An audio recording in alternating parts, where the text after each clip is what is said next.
And now, back to PTR Radio. I made a little list of some of the things that you discussed. Bestiality, abortion, AIDS, Irishmen who drink, nuns, premature ejaculation, breastfeeding, and farts. This is PTR Radio.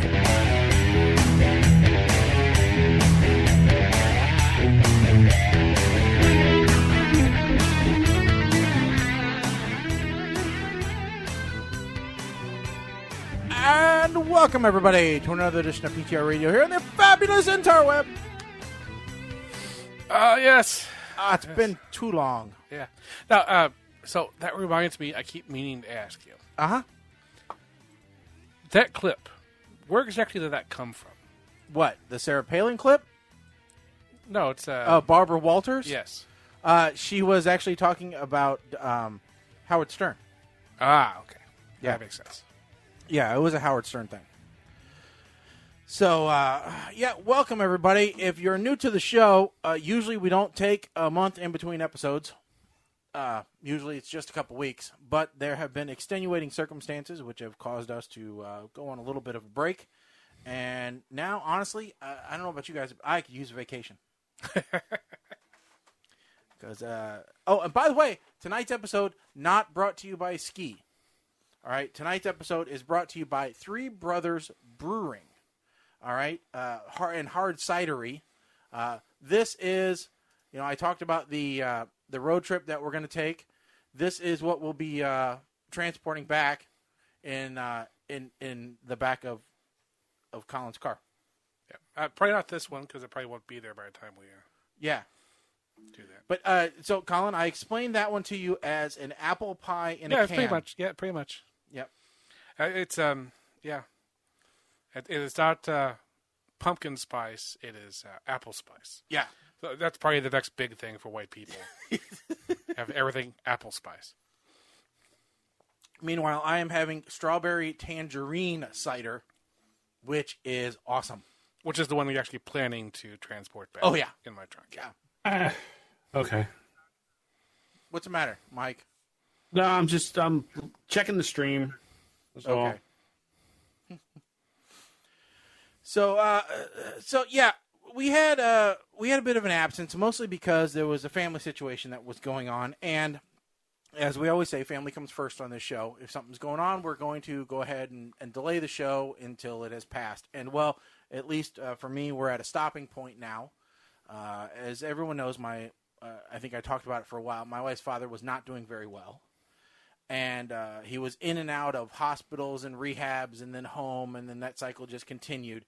And as it tends to happen when you get older, it eventually came to an end where he decided that he didn't want to deal with any more medications, procedures, etc. So he decided to basically stop and go on to home hospice, which I don't know. Mike, have you had any experience with home hospice? Okay. I couldn't remember the circumstances in your scenarios. With my grandmother, it started as home hospice, but quickly turned to have to go. Yeah. And once that happened, it was a matter of days. Yeah.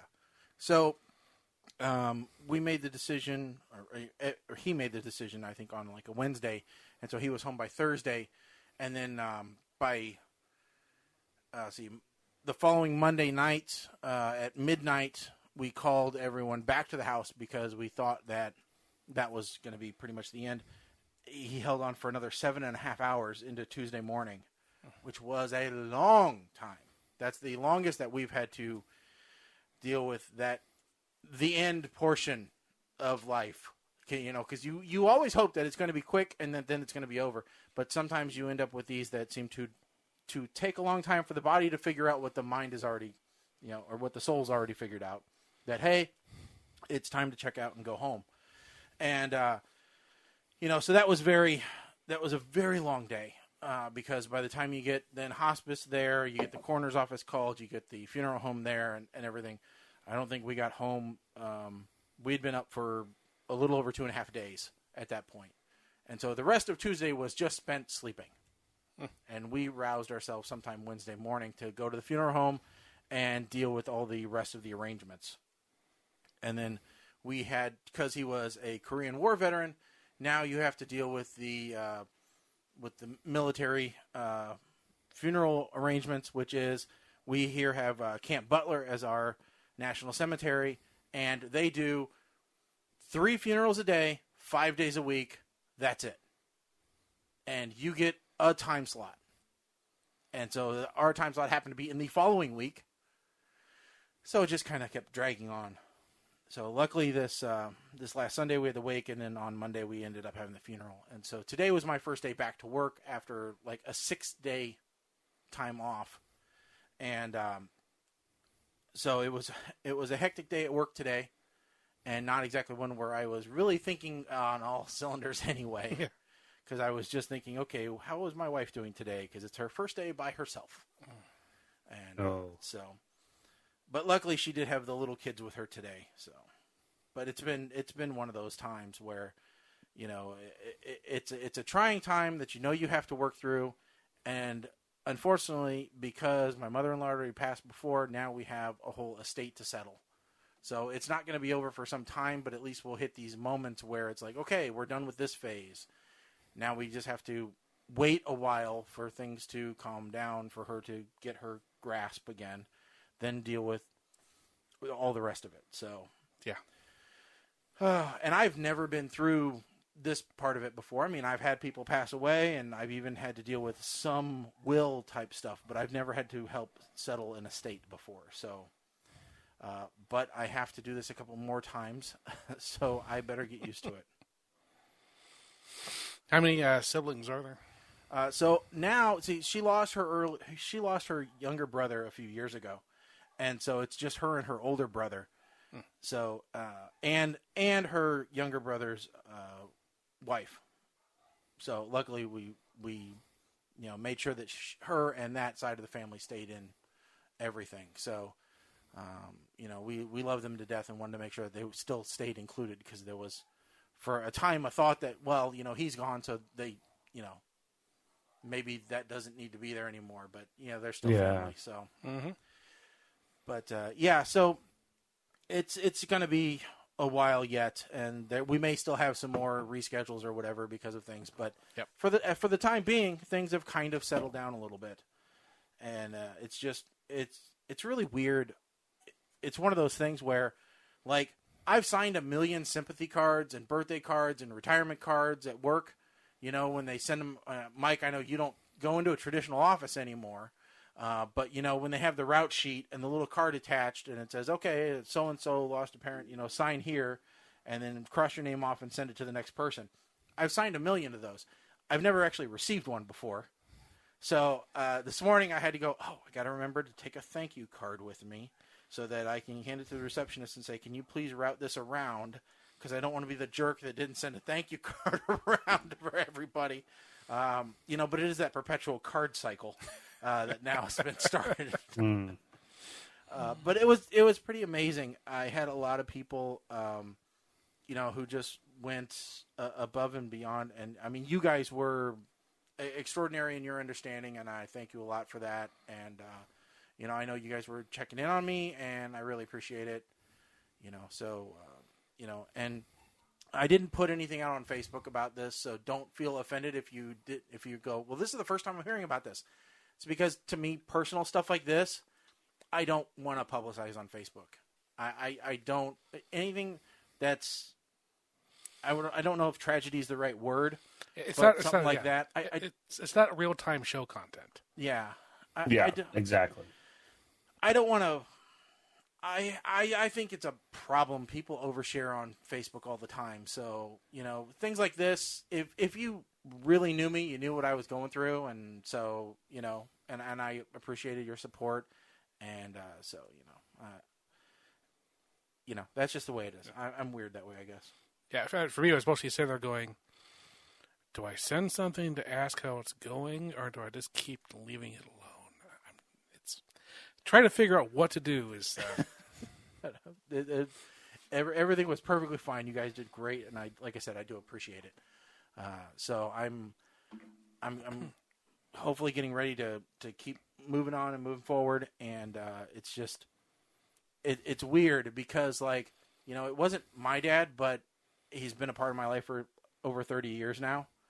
So it's that really, but I've also got to be strong because, like, Angie needs somebody to lean on, and my daughter needs somebody to lean on, and my dad needs somebody to lean on. So it's like, you know, I run, yeah. So, like, you know, I have to hold out and just wait and, you know, be the strong person for them to fall on, you know. And so it gets a little bit tedious sometimes, but that is what you do. So lots of support and help, and I, like I said, I do appreciate it. But back to the fun stuff that we do on the radio show. Before this all started, I had applied for a job. I had actually applied for a promotion at work. All right. Okay. Now, whether this was a good idea or not is yet to be decided. All right. So first, I internally argued about this for a long time because this is like dipping the toe into management. Oh, Lord. Which is not something I was really keen on doing. But luckily, still stayed in the union, so it wasn't like a volatile position. All right. And it's still, quote, a technical position, although I do have to do some managerial stuff. So I have like approved time off, and I have to do like evaluations and garbage like that. But I can't do, this is the best part, I can't do disciplinary actions. Oh, that's good. Yeah. So you're basically like a team leader. Exactly. Yeah. Yeah. So I applied for it after like 3 days of wondering if I should apply for it or not. I finally applied for it. Then right before the posting came down, I made sure that, because this is before my vacation, I made sure that all my stuff got submitted right, because when it was coming down, I was gone.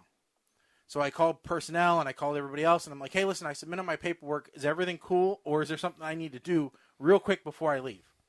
And they're like, no, everything's good. So the posting comes and goes, and then it's like a month and a half later that I get a notice saying, okay, there were special qualifications on this position, which of course there are, because we want to kind of weed out the people that just want promotions. And so you need to certify that you meet all the special criteria and that you're still interested in the position and would like to request an interview. Yep. Sign my name. All right. Yep. Good. Send it back to them immediately. And then they're like, okay, we'll be in touch. I still haven't gotten an interview, and it's been 3 weeks. Only? Yeah. But usually when they ask you if you want an interview, it's like, okay, wait for that period of people to turn in stuff, which is like the end of the week, and then, boom, they're really on it for interviews, because by that time they've got the list already. Okay. So, you know, and they're ready to fill. And so it's like, okay, are you actually going to post that position and, like, fill it, or what? But the problem is I can't ask anybody because it could knock me out of contention if they told me anything. Yes, that's the Schwarter's cat problem. Yeah, so...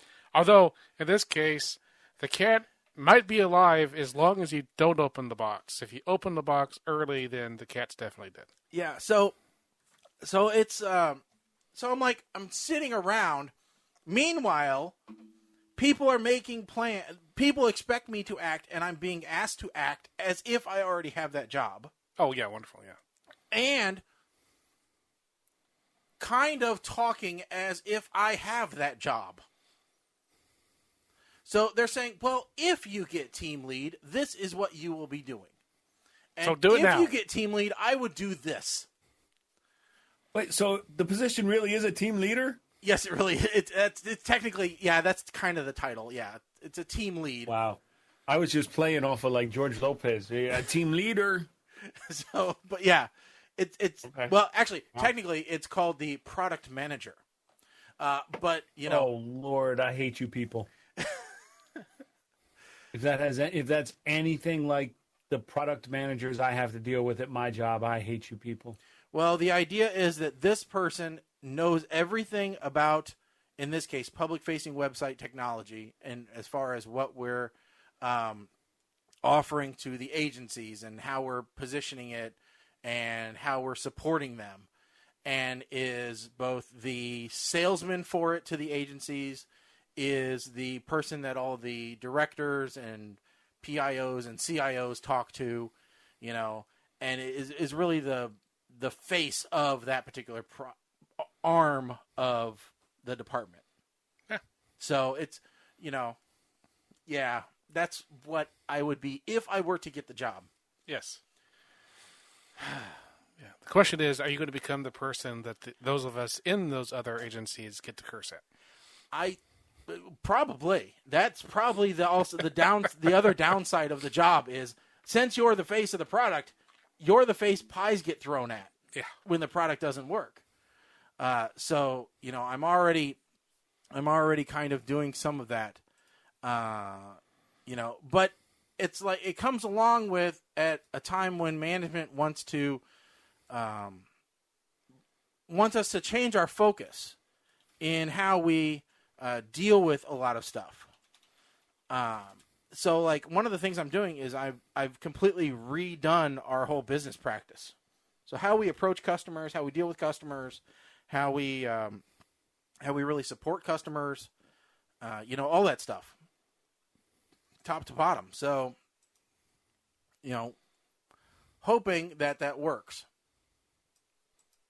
And come on, stupid Facebook. So yeah, it'll be interesting if it ever happens. Yeah. Well, that's probably over at where I'm at. We've been waiting for a contract to come through to give us programmers, project managers, and business analysts. We've been waiting 6 months for these contracts to get awarded. And then we'll probably wait several more months for them to, actually get anybody there. It's actually we're getting the programmers. We're getting the programmers in mid-November. We won't have any project managers. We won't have any business analysts, but we'll have a whole bunch of programmers. Well, there you go. Yeah, it's gonna be.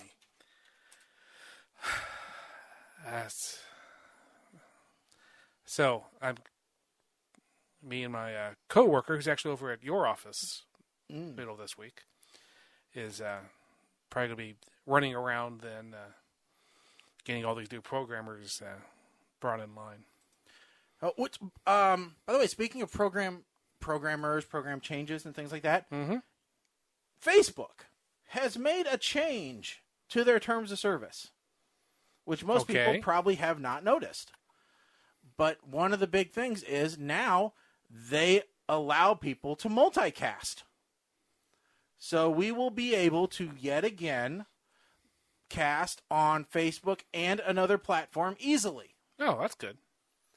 Now, I have to upgrade our software to allow us to do that, and I didn't want to try and do that tonight before the show. But, we will be able to do that again.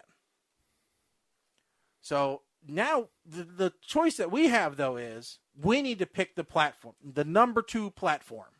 Oh, Lord. So where else do we want to broadcast? Because we have broadcasted on YouTube before, unsuccessfully. We successfully broadcast to no one. All right. We have thought about broadcasting on Twitch, which I hear. Well, okay. I've thought about broadcasting on Twitch. I've brought it up before. I hear there's people there. Colin, are you a Twitcher? No. No? Now, isn't somebody in your family, though, broadcast on Twitch? Aren't they like a gamer or something and they do twitching? Not that I know of. I thought one of your sisters or their husbands was a Twitchy. Not that I know of. Okay. Mike, are you a Twitcher? In the morning after my first cup of coffee, that's what I call, but it's also called the morning glory. But I have heard, now originally that was a gaming platform, Yes, I thought so too. But I guess a lot of podcasts are going to Twitch. That's Podcast ridiculous. educational That's shows. that's where Puke Hot Tub Guy started, wasn't it? You mean PewDiePie? No, Puke Hot Tub Guy. That's in every Netflix movie we've watched over the past 6 months. Oh, okay. You actually mean Puke Hot Tub Guy. Yeah, King Fisher or whatever the hell his name is. Let's see here. I'm just going to look up. See, there's a talk show and podcast section of Twitch. Okay. So let's see here. I'm just going to pull up some, and we'll see if we know any of them. All right? And these are channels that are currently live right now. Streamer Banter, 89.9 FM The Philippines. So we could be against a Filipino radio station, Mike. Fantastic. Sign me up. This Week in Technology. Lawful Masses. I don't know what the hell that is. HRP Podcasts. It looks like, I don't know if that's a guy or a girl. There's a bunch of, the Conspiracy Horsemen, Mike. We could be up against another conspiracy show. That always works. The Conspiracy Horsemen are on Twitch. Do you know who that is? No. That's Big Sal. Oh, okay. That's Big Sal, Bin Hameen, Michael Manna, and Greek God Papados, I think. Well, I see 3 guys on a screen. Yeah, Big Sal, I believe, is one. Yep. So let's see here. I'm gonna mute the audio. But yeah, so there is. Yeah, so Papadon, Hami Talahan, and SRFF are in there right now. Okay, so it's not big. It's been Papadon is that's one of the wrestlers. Ben Hamlin. Wait a minute. Now Hami Talahan. That's Ben Hamlin. Okay. And then SRFF, who just looks like he took a ton of cocaine. His eyes are that wide. God, that's Stevie Richards. I mean, am I wrong, Colin? I'm not sure if cocaine is the correct thing. But okay, well, I'm just saying. He looks more stoned than... I don't know. You know what? He looks like Laszlo from the Real Genius movie. Kind of. He looks too much this other English actor. So, okay, here's a list of places we could stream. Okay. Daily Motion. Okay. Vimeo. You have to pay for that. Yes. Vivo. That's probably more music. Yeah. Twitch. Mm-hmm. The Internet Archive. We can stream to the Internet Archive directly. 9gag TV. Okay, I don't know that I don't know. Vo. Never heard of it. Flickr. Okay, nope. Photo Bucket. Nope. Let's not do those. Let's not do those. So those are the top 10 YouTube alternatives. Top 10 YouTube alternatives, huh? Yeah, so we could also stream to a private Wowza or, all kinds of stuff. But IBM Cloud Video we could stream to. Oh, yeah, here's some more. That is who I thought it was. Okay, so yeah, that is Bin Hameen,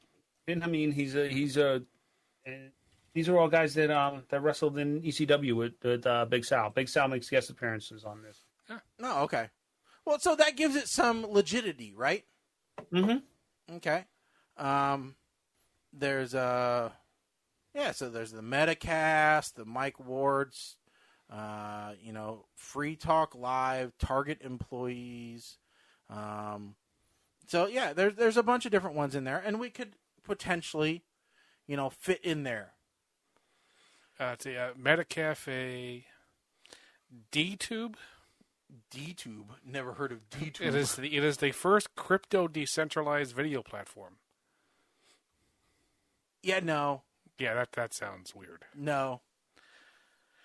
Flickr. No. Spores. No, anything that we haven't heard of. I think we're into a list now of Vidler. No. Patreon, but no, that we'd have to be taking money for that. Yeah, because we're going to get people to pay us to broadcast. We have, because we make so much money doing this. We can get subscribers. People are just begging to hear us. If people started paying us, maybe they'd watch us. Maybe we could. Yes. Yeah, that's the way it works. People pay to watch you before you're good. Okay, here's what I've definitely not heard of, but it's been been around for 10 years. Okay. Video Jug. Okay, that's a porn site. Video Jug. I'm going to look it up right now. Okay, that is a channel on YouTube. That's what it says. So, yeah. It says they launched a YouTube channel. It doesn't say that they actually are a streaming platform. They used to be a streaming platform.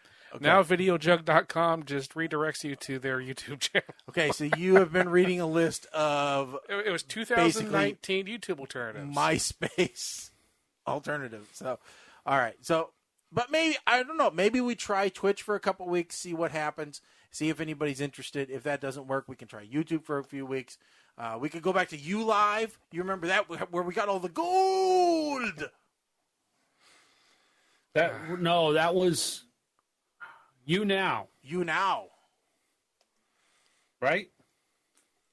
I think you're right. I think it was YouNow. Yeah, if we stream on Twitch. Yep. And people on Twitch want to watch people playing games. Then you can sit there and play a game, and I'll put it in the fourth corner. I'm just wondering if anybody's ever streamed Solitaire on Twitch. Yes. Well, I'm certain that somebody has. Ooh, I wonder if we could bring up a VM of the old Battle Chess game. And you could just play the computer in the fourth square. I'm really not good at chess. Minesweeper. Yep. So, pinball. Yes, actually, Solitaire apparently is an entire category on Twitch. Yep. So there you go. So maybe we try that next time around. Okay, listen. Yes. We don't want your money. No, but if we have Patreon, because you were one of those listeners before we had listeners. Yes, you get a lifetime membership for free. Because guess what? You gave life to the podcast. So anybody that is responsible for one half of the genome of one of the hosts of the podcast. There were 3 people involved in creating No, you? a third What are of you? the podcast. Yeah, who are you, Arnold Schwarzenegger or Danny DeVito? When they made the little milkshake with Mom, huh? Okay. So a third of the podcast, 1/6 of the genome. I was putting a third in before you started going into DNA, dude. Okay. All right. Fair enough. I get what you're saying now. We were just doing it in backwards order of each other. That's all. Yeah. But if you had started out by saying, well, she's responsible for 1/6, I was going to say, no, your mother is not that way. So, sorry, Mama Blair. Couldn't help the bad joke. Not exactly sure if we understand the joke. So. It's probably better that you don't. All right. So moving on to things that are on our list. Let's just go ahead and ask how many of these links. To be honest, to be fair, we've explained why. How many of these links are still relevant? Well, I think the first one is. Well, I would like to go real quick back to the event, your family events. Yeah, okay. Because there was an interesting Facebook post by a previous host of PTR Radio. Oh, yeah. Nate. Yeah. So I'd like to know what is going on with this. Okay, so funeral procession. All right, let me ask you, go think back to driver's ed. All right? For some of our listeners, may not have been that long ago. For others, a little bit longer. What is the correct procedure as long as you are not in a divided highway, for when you are approaching, or if one is approaching you for a funeral procession. You pull over and you respectfully let it go by. Okay. What's the procedure if you're in a city bus or a Home Depot truck, semi-truck? Run everyone off the road. Well, because that is about what happened. So the city bus decided that it was going to try to pull in front of the hearse, all right, quickly, and they had to slam on their brakes. And then it was going to get in the other lane, which was not... People don't get on the bus in the middle of the road, so then it had to swerve back into the procession, because God forbid they just slow down and let the procession pass and then go back in to stop at the bus stop. Nope. So that was the city bus, and he was booking too. And then the Home Depot truck decided it was there's a brief stretch where you're transitioning from city streets to highway streets to a basic off ramp. Okay. All right, Clear Lake. Yeah. So this cemetery, which is a national cemetery, Yep. is at the outskirts of Springfield. So it's not inside Springfield itself. It's across the main interstate from the main city. Yeah. So you have to go through, kind of over this Cloverleaf intersection. Yep. Well, the funeral procession was going over the Cloverleaf and past basically an on-ramp, and just on the other side of which there's an off-ramp that we were all taking. Well, this Home Depot truck was taking was taking this ramp coming into where we were exiting from, and decided that he wanted to cut through the middle of the funeral procession. Okay. Almost taking the front end off of one of the vehicles in the process of trying to cut across 2 lanes of traffic. Okay. Because he couldn't wait for the funeral procession to pass him. Because Home Depot is important. Yes. We have questions.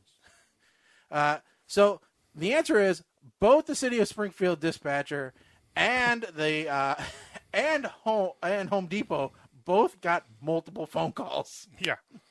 Because there's, at least from Nate's story, there was a part of the Home Depot story you didn't say.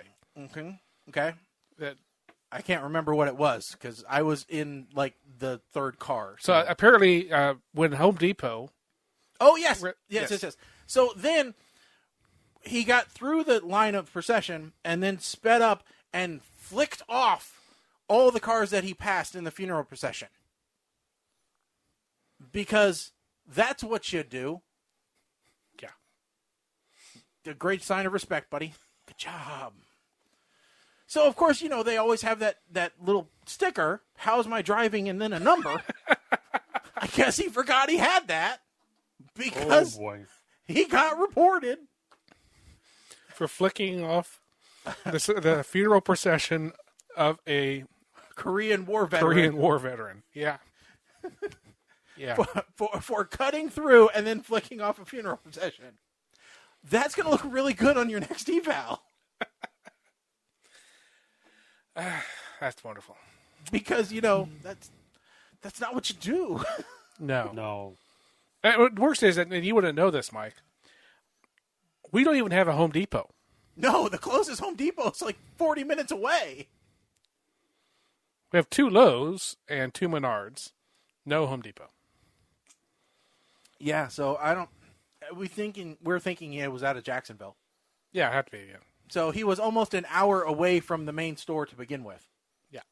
So I don't know. I don't even know where he was going. My thought is he was probably going to Decatur. Because I think they have one there. And that would be the right road to get out to Decatur. Yeah. So, and it wasn't like it was the middle of the day, like he was trying to catch end of shift, because this was at like 11 o'clock in the morning. Because the funeral started at 9:30, and we had an 11 o'clock hard, had to be there at the cemetery, Mm-hmm. which we were 5 minutes late to.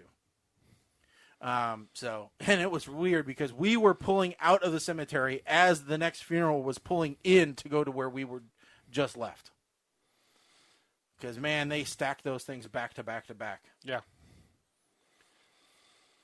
So anybody get any response back from Home Depot? you know what? I don't know. Okay. I don't know. I know my sister gave the city of Springfield an earful.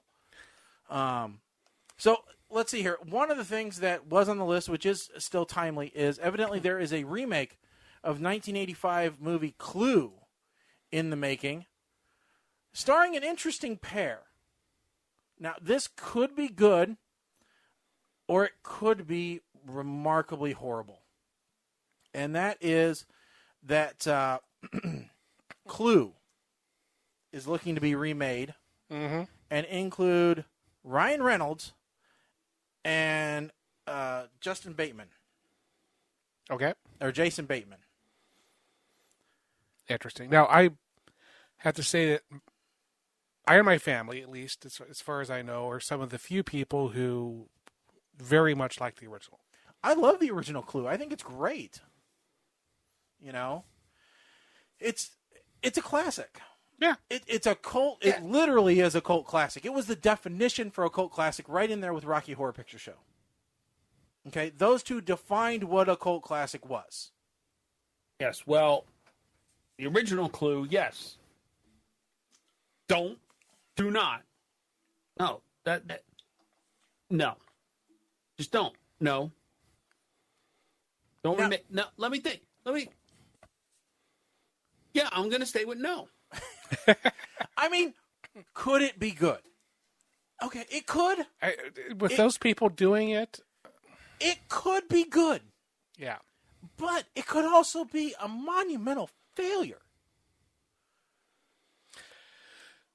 If they did the same basic thing and they don't try to imitate the original actors, because it's basically a stage show. So just like any other stage show, it gets remade over and over again. So that I'm okay with. Just don't try to be Madeline Kahn, and don't try to Martin be Mull. Yeah. Well, Or Tim Curry. Well, definitely don't try to be Tim Curry. Because, I mean, because you're going to come off as poor impersonations of them. Right. No matter how talented you are. But if you don't do that, then you won't have the same movie. Either. You won't have the movie people expect. This cannot be a thing. Oh, it is. No. Golden Girls with Jane Lynch and Cyndi Lauper. No, we already had a reinterpretation of Golden Girls, and it was called The Cool Kids, and it was fabulous, and they ruined it by canceling it. They just ate a big bowl of D's, and they shat on themselves. So here's the thing. I think they're not trying to do a remake of the Golden Girls. If they're just doing hey, Golden Girls was a great thing, we should do the same kind of thing, then I'm all aboard that. Although, if they could get Betty White to be in it as Sophia, then I'd be all for a full remake. Because that would be hilarious. Dolly Parton? Dolly Parton plays Blanche. Have you seen Dolly lately? She ain't looking so great. She's not aging great. Here, you'll like this. There's also going to be another remake of A Christmas Carol. What? Yes. Oh. Yep. So, there you go. Now. Wait. No, wait. Yes. I was getting the wrong one. No problem with Christmas Carol. You want another version of A Christmas Carol? I do not have enough yet. You don't have enough yet. We start watching them before Thanksgiving now. Well, why don't you ask Hallmark to make you one? They probably already have. They probably have like 12 of them. I don't think I saw that on the roll up to Christmas that Mike's wife posted. Which has my wife did not post. The business posted it. The business posted it. Okay, sorry. See, this is a family thing. I'm gonna mute my microphone for a second because she's on the other. She's doing some work on the other side of the wall, and I need to shout to her that they're remaking the Golden Girls because I want to see what her reaction is. So I'm gonna mute the microphone for 1 second. All right.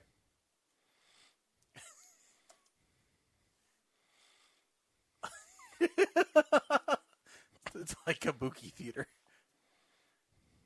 You heard they're remaking the Golden Girls with Jane Lynch and Cyndi Lauper. You thought it was black. Oh my God! Did you guys hear it? No, we didn't. Her response was, I said, so you heard me say, I thought it was black. She said, that's how they remake everything. Wow. Oh, Mike. Well, it is kind of true for a while there. They did. I mean, look, The Honeymooners. Annie. Yep. Anyway, so when you said A Christmas Carol, I was thinking A Christmas Story. Oh, okay. I was like, how is that even supposed to work? No. And by the way, this year, if there's any live shows for Christmas, we're not tweeting. No. We're not doing that to ourselves this year. Yeah. That's our Christmas gift. All right? We don't have to do that. Unless somehow there is a Sharknado Christmas Story. All right? But there's not going to be another Sharknado. I know. And I'll tell you what, I can't even find Zombie Tidal Wave.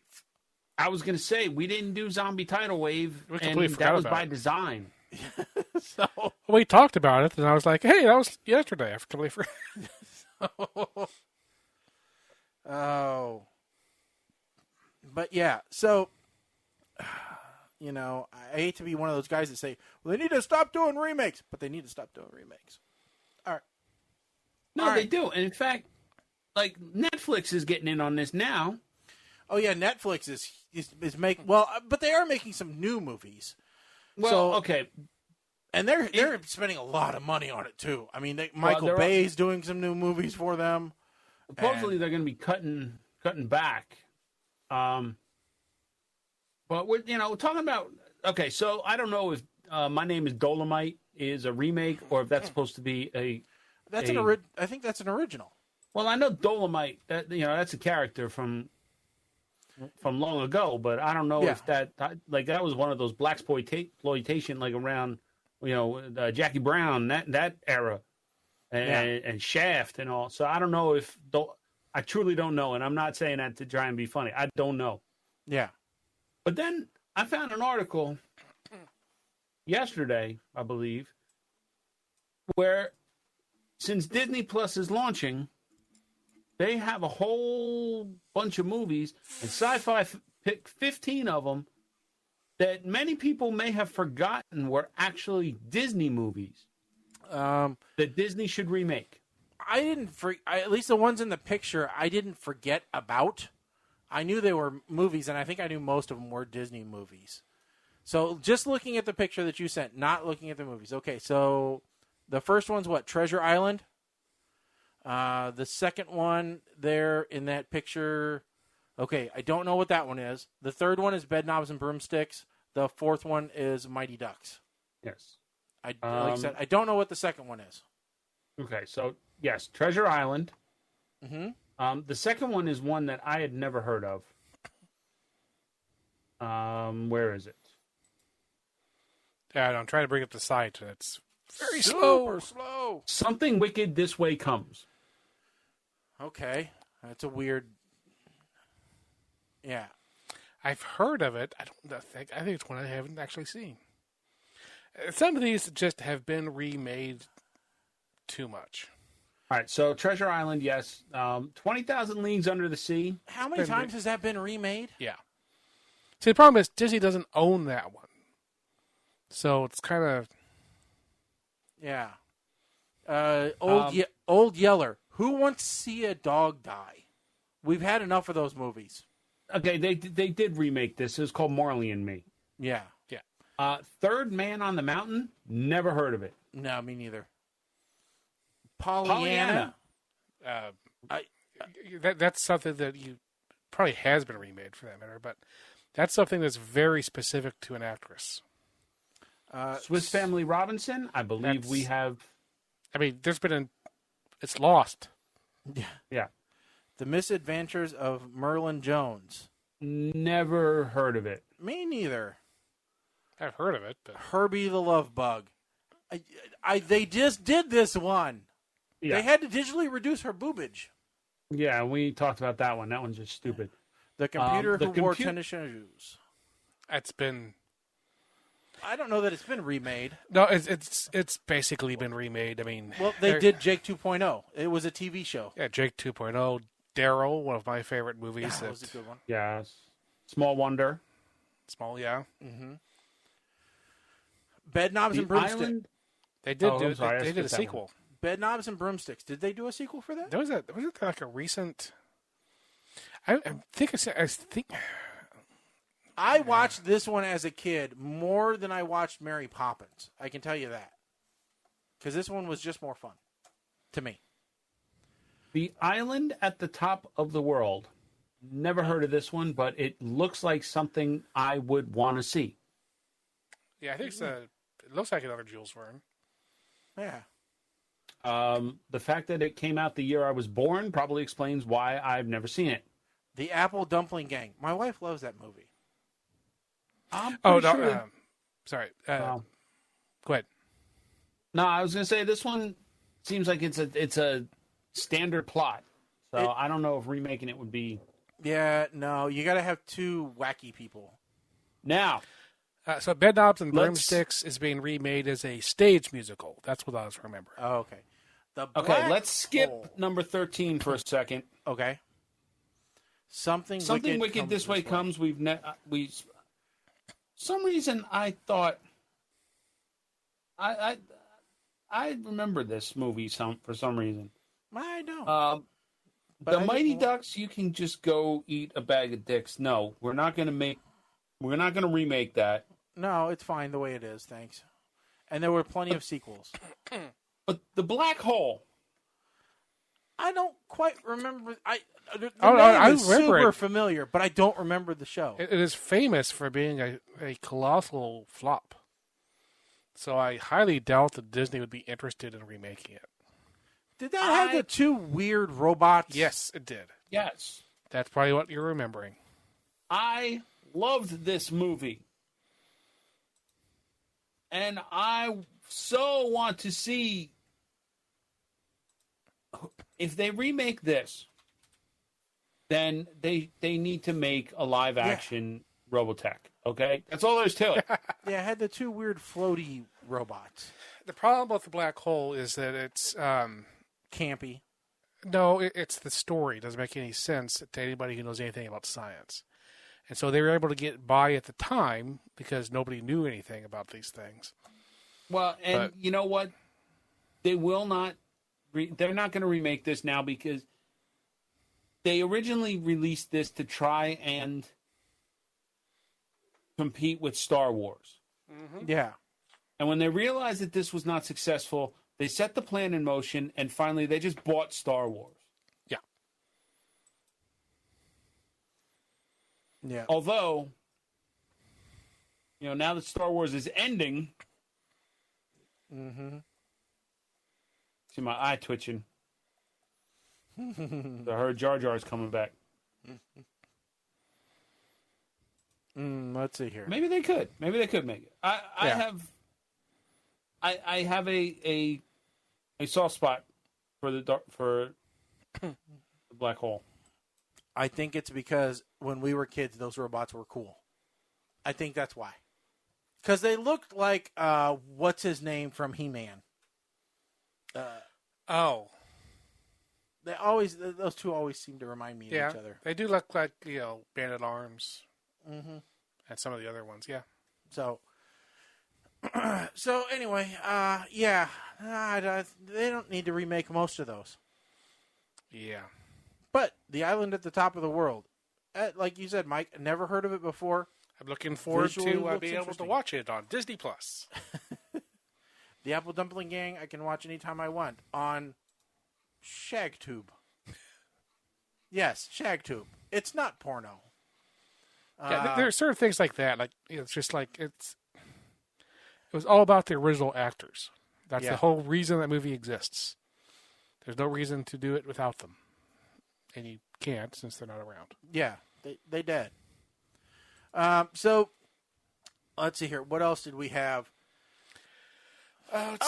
Here's an interesting article. So I think we can probably talk about this without. Oh yes, Mike, I want to talk about that. So there has been a recent push lately to stigmatize certain symbols that we all think about. Yeah, does anybody remember from Beverly Hills historically Cop? Used? Beverly Hills Cop. Eddie Murphy famously. Yeah. Well, and I actually just got I was working with a customer the other day, and she happens to be African American. All right. And I'm not going to put the pictures up on screen because I don't want to call her out. But, Colin, I wrote her, give me about 5 minutes and I'll remote in. Can you tell me what that is? Yeah. That's the okie dokie symbol. You know? And I got that from her. So, you know the whole story of this, by the way? How this all happened? Well, not the universal thing, just the okay thing. No, I don't know the whole thing. So, as far as I can tell, wasn't it 8chan or 4chan or whatever? Yeah, it's one of those chans. They came up with it. Yeah. Yeah, they started as a joke. Well, they started it's one of those things where they're like, hey, I bet we can get people to say that this is a hate symbol and start, The problem is the actual haters started using it. It's very annoying.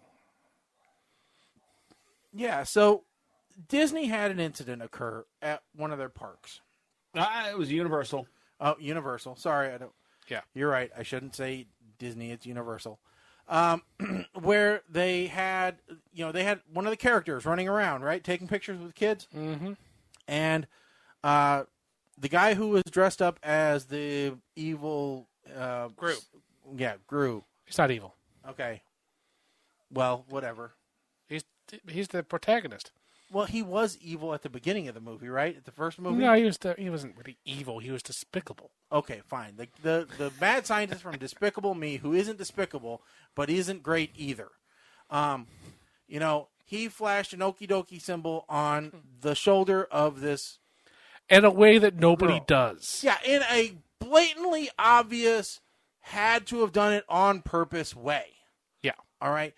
In a way that in no way, shape, or form could you say, oh, it's an accident. Right. I mean, or it's being interpreted incorrectly. If this was being done as a selfie, and it's like you had a bunch of people there and Gru, and he's just like putting an okay sign up to the camera, and you're like, okay, what do you even think about that? Right. But nobody just creates an okay symbol with their hand and then sticks it on someone's shoulder. This is, and by the way, he's not sly. This is your drunk friend who tries to whisper, all right, and is yelling. Okay, but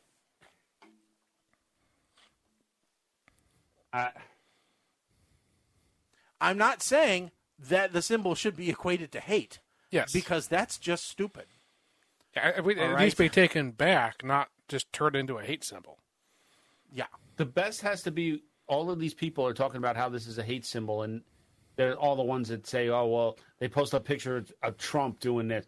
Well, and then you got every Democratic candidate on the podium also doing this. Yeah. So yeah, you cannot take it out of context and apply your own label to what its meaning is. Yes. That would be like taking any portion of any of our shows completely out of context and using it against us. That's not fair or right. Anytime that we are making fun of someone, it's always within the context of them being an idiot. Yeah. Doing something stupid. All right? Usually ourselves. Taking single phrases out of context is called a host spotlight. Yes, that's what Shaggy invented that. That's what the whole purpose was for, So I mean, so it's not right and it's not fair, especially when used against me. All right. So when used against others, maybe not quite as bad, but shouldn't be the death politically. So in summary, the OK symbol needs to be taken back as an OK symbol, and we should make fun of people who are trying to use them as anything but an OK symbol. In the case of this universal thing, that guy should be fired for just being an idiot. Yeah, exactly. All right. Any characters at both Universal or Disney, they're plain. They have a code of conduct they're supposed to be abiding by, which includes basically no hand gestures. Yeah. Well, it's even more dangerous with the Gru character because he has human hands. Mm-hmm. They just put like gloves on him. Yeah. It's Goofy can't do an OK symbol on a kid's shoulder, so. Well, no, because he's got like 3 fingers. Yeah. So and they don't articulate. So yeah, I mean, it's just silly. Now, that's not to say that you can go around and say, well, the swastika is Jewish for love, and it's the same thing. There's a slight difference. Yeah.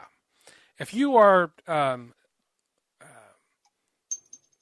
either Native American or whatever, I mean, yes, you're allowed to use that symbol. You're using it first. Yes. No one's going to call you a Nazi. Mm-hmm. But doesn't it bend the opposite way for Native Americans? Not always. Okay.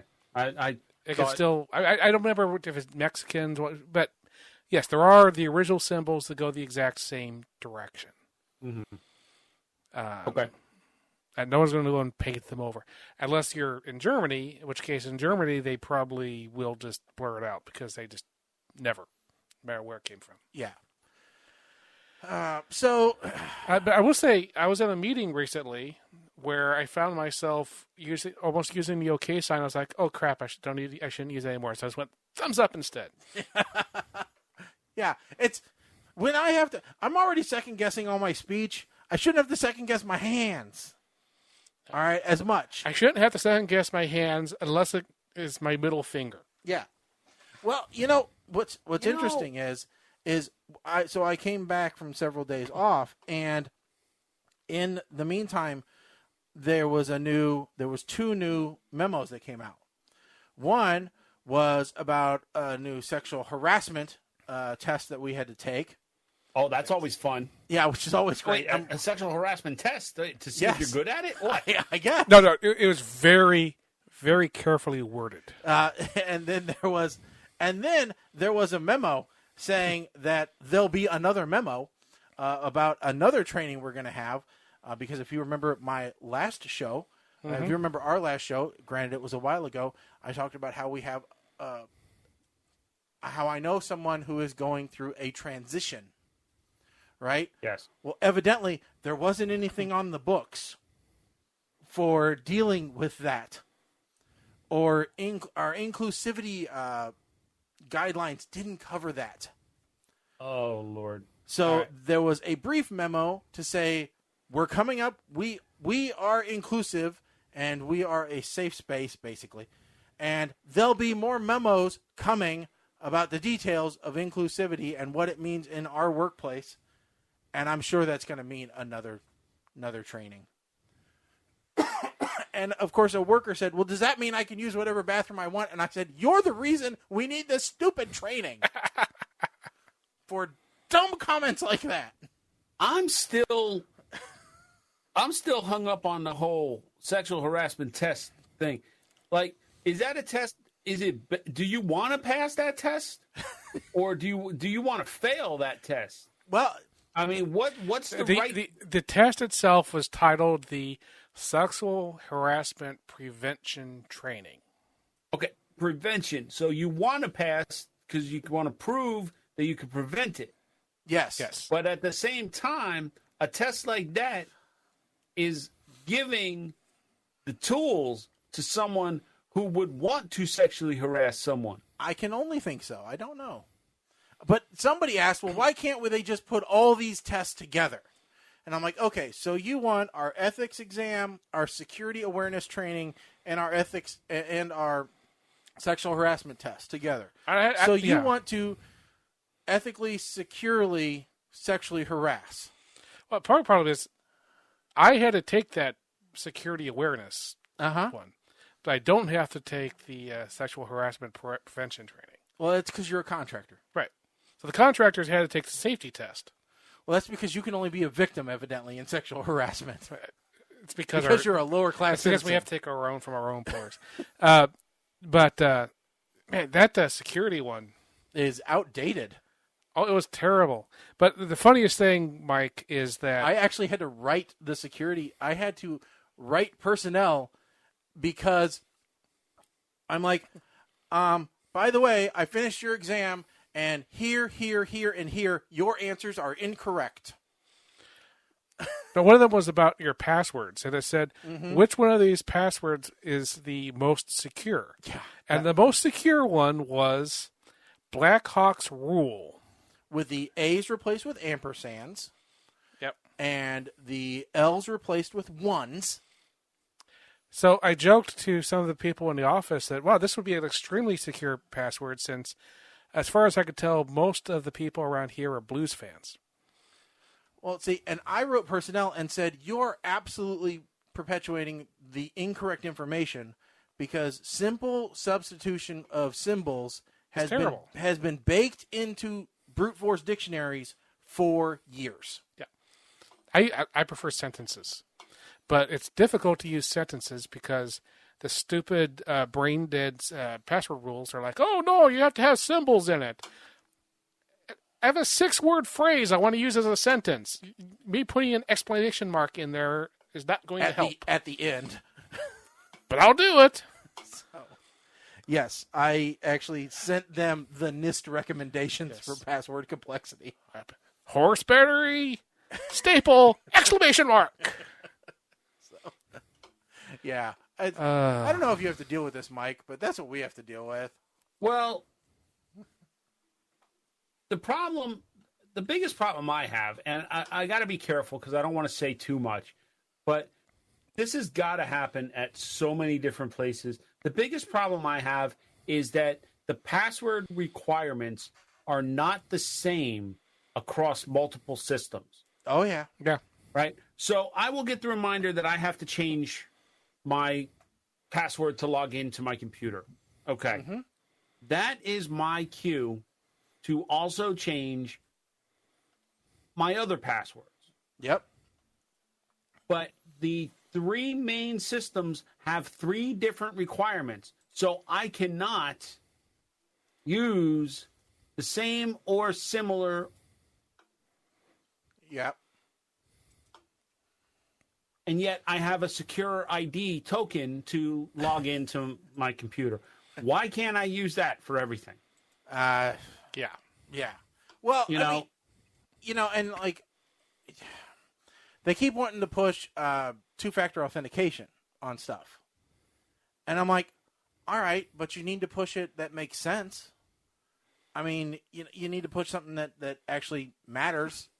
Like, do it with our badges. Put a badge reader on everybody's computer. We're already using it to get into the buildings. Yep. I can't put it on our cell phones. We're not supposed to use our cell phones related to state business. And you can't necessarily guarantee that everybody has a cell phone. Right. And you can't use email because if I can't log into my computer, I can't check my email, for temporary codes or anything. And I can't do SMS. Yeah, it's just... Well, you could put a camera on everybody's computer and let them just log in with their face. Windows Hello. I'd be all for that. Yeah. Okay. Yeah, so a different story we had coming up, and this is something that has probably affected lots of people, is channels being dropped off of cable because of them being unable to agree on how much they should be paid. Right. Because, these companies who all own each other anyway are a bunch of babies. Yeah, so what has happened here is you end up with, and this happens across all the providers, right? Mm-hmm. So it's not just DirecTV, it's not just Dish Network, it's not just Comcast, it's not just Time Warner. No, it's been happening to everyone. Everybody. Okay, and this comes especially into play when you look at, like, my wife wanted to watch a football game the other day. And she's like, well, it's not on this channel, it's on this channel, and we don't get that channel. And what made me mad, and it is a little bit of an aside to this, I'm like, okay, so football. A non-for-profit organization whose stadiums are paid for by taxpayers and who makes money off of their broadcasts chooses to select who can broadcast the game that essentially they are making millions of dollars for off of the taxpayers' backs. This doesn't seem correct to me. Suddenly, I want to back anyone that wants to revoke their non-for-profit status. So, it's that kind of crap that makes me upset about cable and TV and makes me not need it even more. Well, see, that's the thing I'm wondering, okay? So, we have gotten rid of traditional cable now completely. Okay. We now use YouTube TV. Mm-hmm. Now, so there's YouTube TV, there's PlayStation, right? There's the View. Hulu, and Hulu, yeah, there's Hulu Live. There's also a bunch of other ones out there that allow you to, at some limitation, watch live television, yeah. We're using YouTube TV because my grandma, who is the one who couldn't watch, she lost Fox Midwest, so she couldn't watch the Cardinals anymore. Mm-hmm. With YouTube TV, where she could watch our account long enough to do that. See, you find this a lot with sports, and if people just wouldn't care about sports, life would be a lot better. But just don't care about sports or Hallmark, and your life is 100% better, folks. I guarantee. Here's what they need to do. They need to put all Major League Baseball just needs to be on their own network. Well, see, but the NFL, they have an app. The NFL has their own network, but not all the games are on their own network. Well, that's where it gets stupid. That's because it's owned by DirecTV.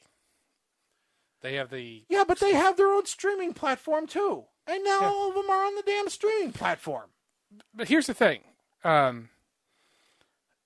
Unlike traditional cable or satellite, my YouTube TV, I have no requirement to stay subscribed to YouTube TV. Right. I can turn it off anytime I want. I don't have to call somebody and then wait for someone to talk to me. Right. And then spend an hour trying to convince me to stay on the service. Right. I push a button in the app, and it's gone. For now, I think at some point they will make you jump through more hoops to unsubscribe. Well, then I'll unsubscribe and get a different one that doesn't make me do that. Oh.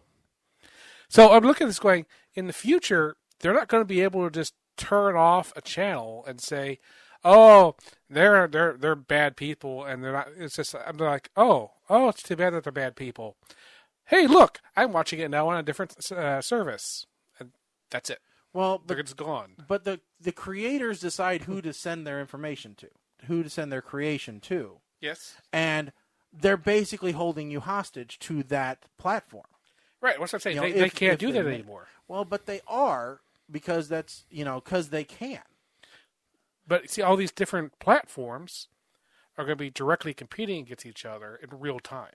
Well, they're not saying they're not going to be competing against, oh, well, I just lost NBC locally, and I just started a new 2-year contract with them, so I guess I'm stuck. It's going to be, nope, okay, I switched to somebody else. Well, that may be true, but I think about the creators themselves, like the NFL. Okay, yep. They will say we're only going to supply our channel to this place for a set price for a year, say. And so if you want to watch it, you got to subscribe there, and then that gives that place an opportunity to raise their rates because they know they have you held hostage if you want to watch that program. Kind of like Disney Plus is doing, right. And Netflix is doing with their direct content, with their original content. There actually are laws that affect sports that will keep that from happening. So, for example, several weeks ago, I just happened to know this. So the Bears were on ESPN. Okay. So that meant in the actual Chicago area that the Bears were also being shown on, I think it was WGN, Channel 9. Because the law said that the local channels could not only be on cable. The local team cannot only be on a cable network. Okay. So they can't just say, "Oh, if you want to watch that your team that you've paid taxes on for this thing, you have to pay for our service." They're not allowed to do that. Right, but they could say if you want to watch it on the other platforms, though, you have to live in that area. Yeah. I mean, kind of like the iPlayer does for BBC. But it always has to be available on the local terrestrial stations. Yeah. So and they can't control that those aren't on one of the services. Nah. I don't know. Like I said, just don't care about sports. That's the big thing. That's the big thing we're coming up against here is Hallmark is evil and don't care about sports. All right? Well, the first point being the most important. Here's where it gets where I don't like the business portion of it. Like, let's say CBS decides, gets into a dispute with one of the companies. Mm-hmm. Mm-hmm. Since they now have CBS All Access, which costs, we'll say, $9 a month. Mm-hmm. Yep. Does the provider say, we have X subscribers, we will pay you this much per month, something less than $9 a month per subscriber, but you're guaranteed that revenue, or we drop it, and you hope that you get these people coming to you directly to spend $9 a month. Well, here's the issue, though. It's not CBS that you're dealing with. It's the local franchise you're dealing with. The local franchise doesn't get anything for CBS All Access.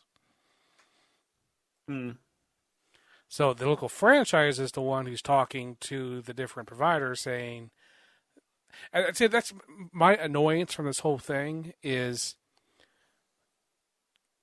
they're still showing me commercials and I'm still paying for cable, which means I am paying you for your channel and you're making me watch commercials. Well, yeah. So I didn't agree many, many years ago when this whole thing started, when because of law changes, suddenly the local stations started forcing the cable providers to pay for pushing their signal directly into my house instead of me messing around with an antenna. That didn't make any sense to me at the time. Still doesn't make any sense to me now. Oh, no, I agree with you on that one. Like I said, back when I had Cablevision and they dropped Fox 5, the local Fox affiliate here, I put an antenna up. And, yeah, we only got Fox on one TV, but that's fine. Mm-hmm. That's all we needed. Fox came back, and the very next month, my cable bill went up $5. Yeah. I said, nope. That's when I switched to DirecTV. I said, nope, I'm sorry. It's like, if anything, they should be paying the cable company for providing their signal to us, not the other way around. Well, and that's the other thing. They don't just pay for, in this case, I'm going to use it because it's an easy one. They don't just pay for Fox 5, all right, the local Fox affiliate. That's usually lumped together with FX, FXX, FX Movies. There's a bunch of stations, they lump them all together. Like, look at Script Network. You got Food, HGTV, Cookie Channel. They got a whole bunch of them all together. Mm-hmm. So it's not just, okay, we're losing this one. Yep. All right. We can go on and on about this. We've talked about this a la carte pricing. And yeah. So the real issue here, or the real solution to this problem, see, there's too many people. Yeah. So we just need to go all Thanos. We gotta start eating babies.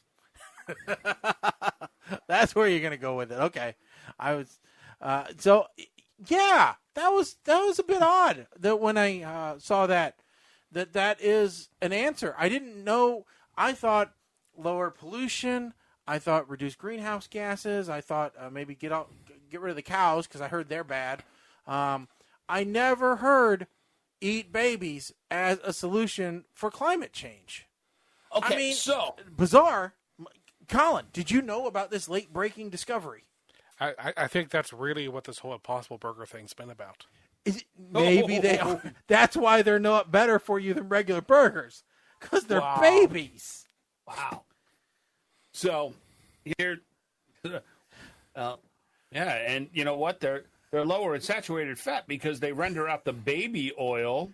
It's like veal. Wow, we're really listen. The most entertaining part about this whole thing, like if you watch the clip, the whole rant, AOC is just sitting there like deer in the headlights, like I don't know what to do. Well, she's like, okay. This was like 20 days ago, so that's how far behind we are on this. So what we're talking about is a woman at an OC event, Ocasio-Cortez event, suggests eating babies to end climate change. Now, don't get me wrong, AOC has some pretty weird ideas, some pretty radical ideas. I don't throw that term around loosely. Okay, pretty maybe. Progressive might be a better word. I don't know. Pretty wackadoo ideas. All right. So we're not saying that we like her. All right. No. What we are saying is the gal who thinks eating babies is the way to fix climate change is crazier. Now, no. She brought it to a level of crazy. But the comments is what brought this over the top to Snowpiercer type crazy. All right? Listen, the arguments about whether this person was a Trump supporter or planted by the Democratic Party to... Nobody state wants conspiracy. to take credit for this. You know how, like, when a bomb goes off, you wait for some terrorist group to claim responsibility. So yeah, nobody's taking responsibility for this woman. Nobody is saying, "Oh yeah, she was." Oh no, she's not one of ours. No. In fact, they're blaming the other side. That's how crazy it is. AOC's camp is saying that she was a Trump supporter. Mm-hmm. Never once did this woman, in any video clip, make any reference to being a supporter of Donald Trump. The Trump supporters are saying these are the kind of nut jobs that support the Democratic Party. I can only agree on one thing. Yeah. She was sent here by the Star Whackers. Oh, that's it. That's how we fix climate change. Whack those stars. Yes. Oh. And I'm pretty sure she's got a Twitter account with a strobe light. Yeah. Oh, God, Randy Quaid, where are you when we need you? The hero that we need. Okay, so because we need to start talking about a couple movies. But just to catch up on one other thing that I said I was thinking about doing over the last several weeks. Yeah. Yeah, I have ordered a Surface Pro X. All right. So mid-November we'll be able to do a review of that. Okay. I also want to talk, because I think this is another good discussion topic, of this New Jersey story. Appellate court rules watching porn in your car is not allowed. Look, this... All right, forget trying to just read context of this or anything. This is Jersey. Yeah. The fact that this went to court should surprise no one because our court system is ridiculous. So the fact that somebody decided that they needed to have a court hearing to determine that this was wrong makes this even more ridiculous. Okay, there's wrong and then there's illegal. Okay, now I'm not saying that it's a great idea to watch porn in your car. Okay, I'm not saying that that's a good idea. Okay, but I just want to give some thought to this, okay? Mm-hmm. Let's say you're watching porn in your living room, okay? Yep. Blinds are open. Uh-huh. Somebody walks past your house. Uh-huh. Looks in. Yep. Are you going to get arrested for public display of pornography? No. I know where you're going with this, Shaggy. Uh-huh. But the problem is that there is a clear difference between a house and a car. But they have to get a warrant, and you either have to give them permission or they have to get a warrant to search your car because it's considered personal property. No. Yes, probable cause, warrant, or permission. Okay, probable cause. They're looking into your vehicle and can see.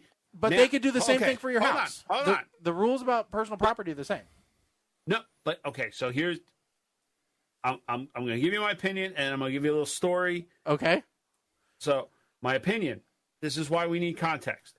If you're sitting in your driveway watching porn in your car because you're getting away from the family in the house, and that's the only place you could go, should not be illegal.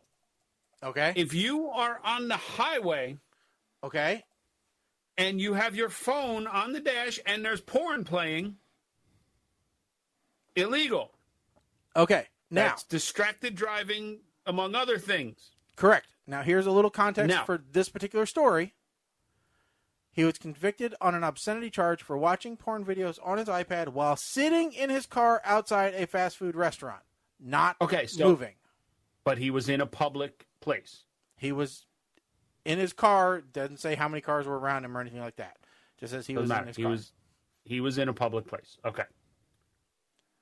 Now, a couple of months ago, y'all may remember me telling the story of our cat, how he disappeared for 6 days and then he came back. Yes. I don't know if I got into detail but he was in a whale. Yeah. So Kim was up in Maine. Mm-hmm. And I don't know if I told this part of the story or not, but I said I was sitting in the living room watching TV and the neighbor's kids came and rang the doorbell. Mm-hmm. Now, we have other neighbors who joke that they watch when they're taking their kids to the bus or coming home, they watch our TV because our TV kind of faces the window on an angle. Okay. Now, it didn't dawn on me until after the kids rang the bell and everything calmed down that, oh crap, I was watching Glow on Netflix. Okay. And the kids just happened to ring the bell during a lesbian makeout scene. Okay, but nothing hardcore, right? No, but it did. I mean, there was no scissoring going on or anything, right? But it did open my eyes about watching movies in the living room. Okay, so now you're going to retreat to the privacy of your bedroom to watch Glow? Well, just some movie. I have to be mindful of what movies we watch. Like, even Titanic, if it's on cable. I don't want Kate Winslet's naked body being projected. You know what I mean? You mean the sketch of her naked body? But this story makes me think about it like, well, damn, this could be a problem. To go back to my original point. Yeah. Probable cause is not a valid reason to search a house. Okay. You have to have a warrant, or you have to be actually like chasing a bad guy and they run into a house. You can chase after them. Okay. But you can't use probable cause just to go up and search a house. You have to have a warrant. So that's the primary difference between a vehicle and a house. But I thought if they felt there was imminent danger. Imminent danger is one of the circumstances. If they think that they heard a scream, then they can run in. Okay. But they can't go much further than that. Like if they run in and they see that it was screaming on the TV, and they look around the room and they don't see anything else, then they pretty much have to leave. Okay. Now, if they run in, they hear screaming, they run in, and then they see a big bloody knife there, then they can start searching. They do also have to announce themselves before they come in and try to make. Okay. All right. You have to announce yourself. You can't just stand outside the house and shoot someone inside and be okay with that. Yes. as they found out. All right. But the other point I made back to this original story was that how did that apply to 80s drive-in theaters? Yes, because there was an adult drive-in movie theater in our town. Yeah. And as you drove down the road, you could see said large projection from the road. Yeah. And it operated for years. It was that in between where the drive-in theaters were big, and then after business dried up, then they turned into porn theaters instead, and that lasted for several years, and then they dried up completely. Mm-hmm. Although we now have one does not show porn; it's an actual real one. It's a real theater, real drive-in again. But yeah, so we had that here.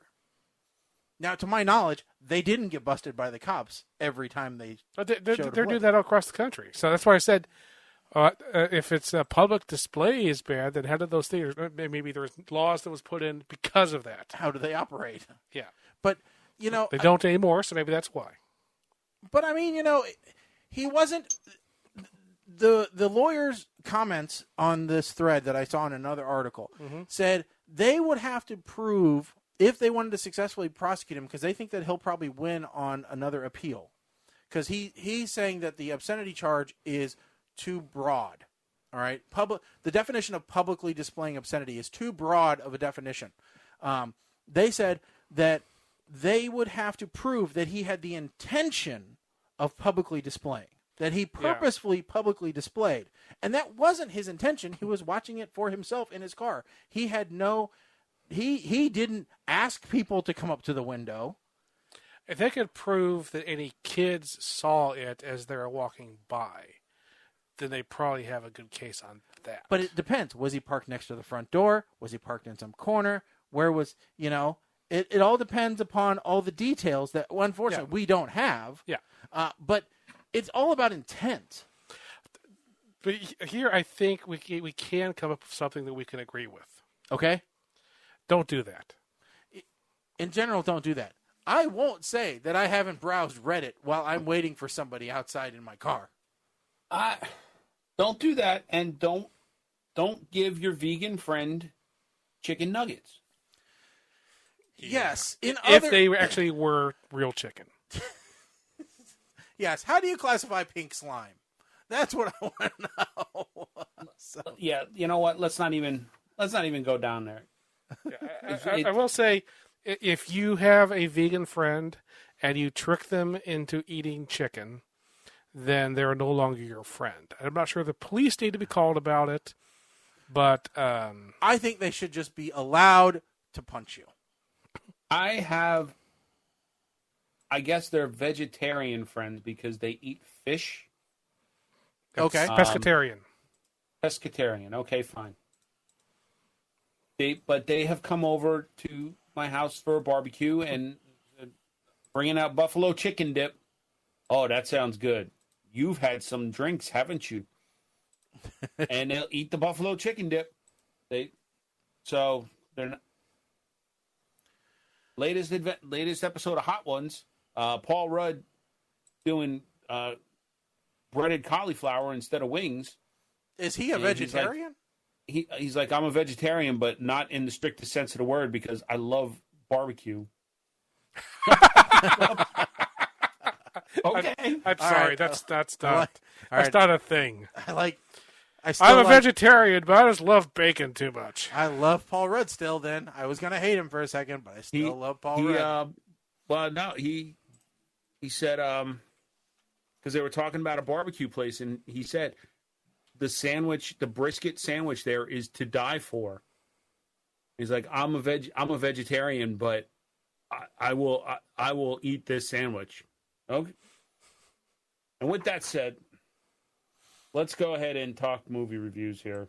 All right. So many moons ago, yes. we had two movies to watch, and we actually put them off. Oh, from that one show because I hadn't watched them yet. Oh. So the movies we have to watch so long ago were Lord of Elves on Amazon Prime, and Murder Mystery, an original from the Sandler production house on Netflix. So which do we want to do first? We got to do Lord of Elves first. Yeah. Okay, Lord of Elves. I'll go first. Oh, wow. Okay, so I will say right now, the only reason that this movie made it onto the list was because it had Christopher Judge in it. And I was obsessed for a while at watching everything that Teal'c had done. Yeah, what's wrong with him? I don't know. He's such a good... He actually is a good actor, but he picks horrendous films. And this thing... Okay, all I can think of is that the Screen Actors Guild had a meeting. And they said, all right, listen. We have all these little people on the payroll. And they haven't had any opportunity since Willow. And we got to do something. Because they're complaining that they ain't seeing no paychecks. Oh, my God, he went there. And so Asylum Productions said, well, we got a crappy script that we don't think is going to make even $5 in production, with about a $7 budget. And the SAG said, do it. We'll fund it. Here's a 20 spot. Make it horrible. And so that's what they did. It was basically a way to pay off the Tiny People production company for getting all their actors employed in one single film, so that then the only other person we ever have to see is Peter Dinklage in another movie. I mean, because there is one, that we want to see in a film. So that's what happened with Lord of Elves, is they made an hour and 26-minute long film that just dragged on forever. It took me 4 separate sitting downs to watch this thing all the way through. It was so bad. I had to stop that many times. It was really, really horrible. But, we've taken care of all all the small stature actors for the next 10 years. So life's good. We don't have to deal with another one of these till 2022. So in my mind, it gets a puke. All right. Colin. So this like so many terrible movies we watch. Mm-hmm. This had many names. So we saw it as Lord of the Elves. It was also released as Clash of the Empires. And its original name was Age of the Hobbits. Yes. This movie has the interesting factoid of being the first movie from Asylum to ever actually be blocked by a court. What? Mm-hmm. They refused to take the word Hobbit off of the title. And Warner Brothers and all their other people who have Lord of the Rings copyrights managed to get a restraining order preventing the Asylum from releasing it. What I'll say about this thing is I found myself very conflicted about this movie. It's obvious that the Hobbit characters in this movie don't speak English because they were somebody else is doing all the words. And it made me just wonder, how well were they paid for this movie? I just found myself very, very conflicted about this thing. It's like, did they go out to the middle of did they actually go to outside of the country, shoot this movie with some actual locals, and pay them very little, even littler than they have? And I didn't like it. I felt very conflicted about this movie. Well, no, I don't feel conflicted about this movie. It is absolute trash. Were you going to say even littler than they are? And then you pulled it back. I mean, did they give all their money to Chris Judge?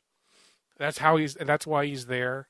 And so they didn't have to pay anybody else because they were just locals who got, paid literal peanuts. I don't know. This movie was absolutely dog poop. Puke. maybe a little bit of kill it, but I think we'll just stop at puke. But it was bad. It was bad. All right. So, I want to be 100% clear on this up front. I have hated every single Hollywood anything that Bai Ling has ever done. Something about her I just can't stand, including singing with celebrities. Now we have a bunch of little people living in what appears to be Kanye West's backyard. We are literally finding stones. 7. Like they told us, they found 7 stones in the middle of a forest. 7 healing stones. How in the ever-loving hell is that even possible? How many damn stones does this little woman have that she can keep dropping them? And don't you think someone was like, man, she's pretty heavy for an elf, and then halfway through must have took a big dump or something because she don't feel as heavy anymore. Now we're at the camp from Mad Max Beyond Thunderdome, or maybe the caves from Enemy Mine. I'm not sure. The dub is killing me because there are times where it looks like these little people are speaking English. And then times, not so much. It looked like a Jackie Chan movie. I'm not... This is quickly turning into a movie I'm not happy that we had to watch, but damn you guys, I ain't cutting out yet. How the hell these little people climb this mountain so quick? Oh, no, we must get up to the top of the mountain quickly. And boom, there they are. And it happened. Giant spider effect left over from Lavalantula. I am glad to see the asylum getting some reuse out of that. And then you get the Queen Lady, who I am pretty sure is the original Rita Repulsa from the TV version of Power Rangers. And she's been waiting in that cave since Power Rangers went off the air. The final fight scene. This is like if Christian Slater played Robert Pattinson in anything. It's just it's just so not believably suckage. But ironically, I gave this movie a cough. Not quite a verb. I'll you know what? I'll call it a bloody cough. I'll call it a Lunger cough, Doc Holliday cough, whatever.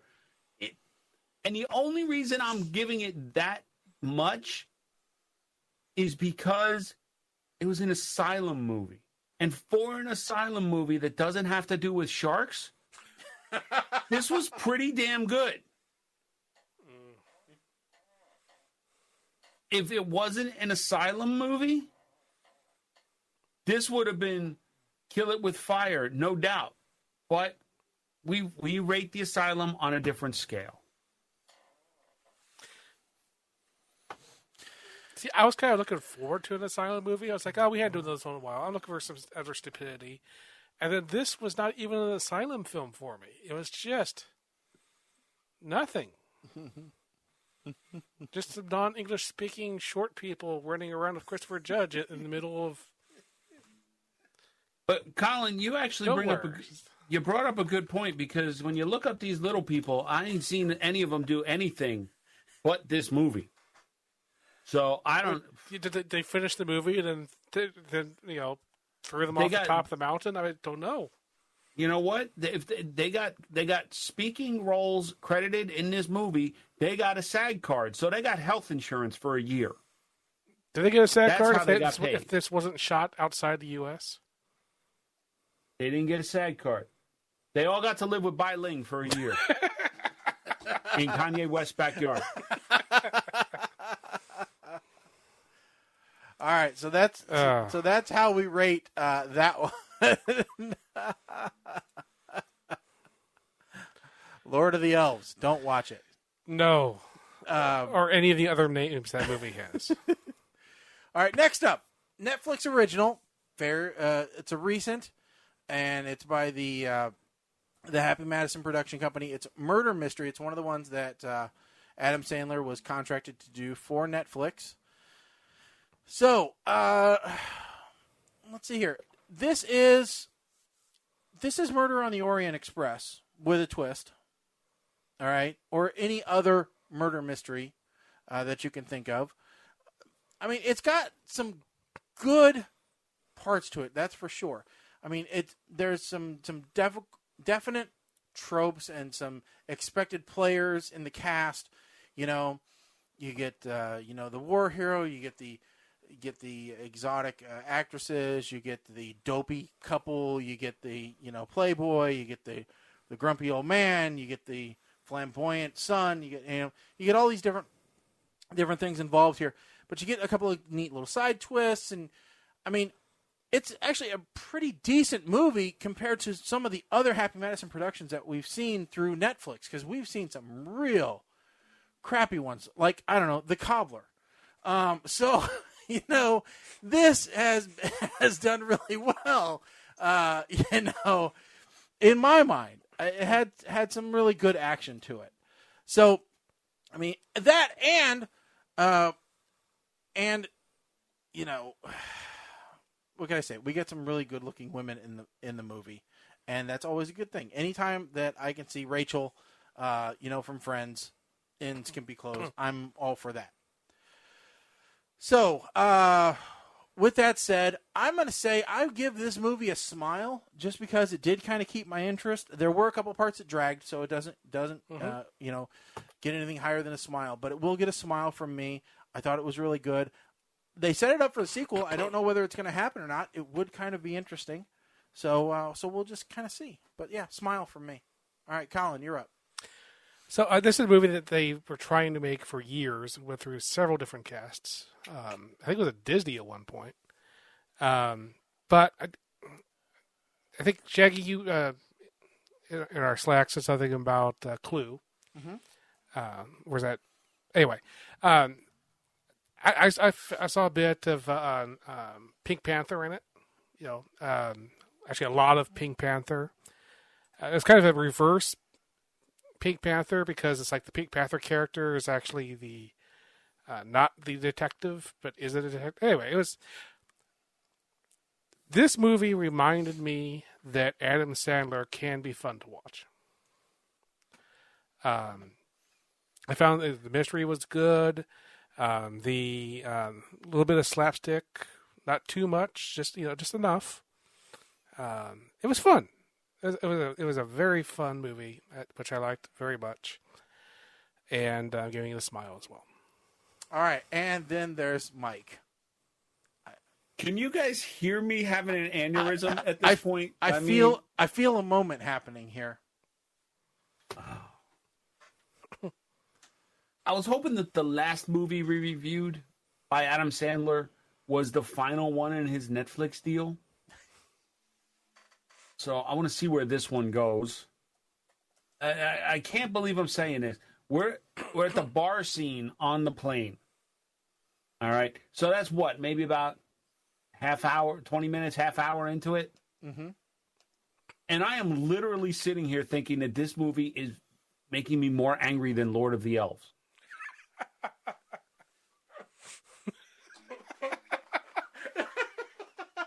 Okay.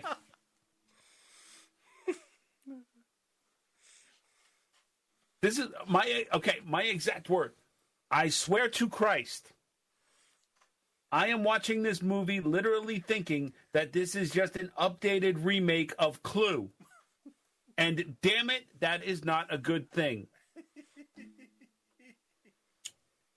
Actually, this is Clue crossed with some stupid love story.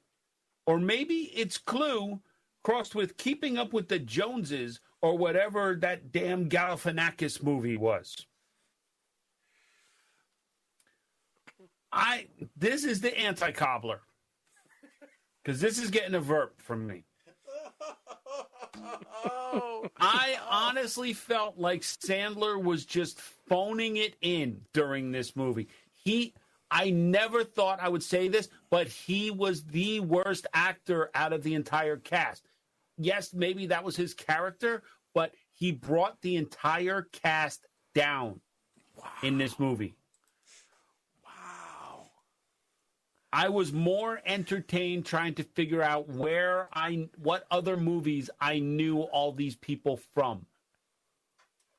This gets a verb. Wow. So I guess how do we do this? I don't know how this happens. I'm just going to have to assume that there is a Adam Sandler problem with this show. Yes. There's cannot a agree. real sad Sandler inverse.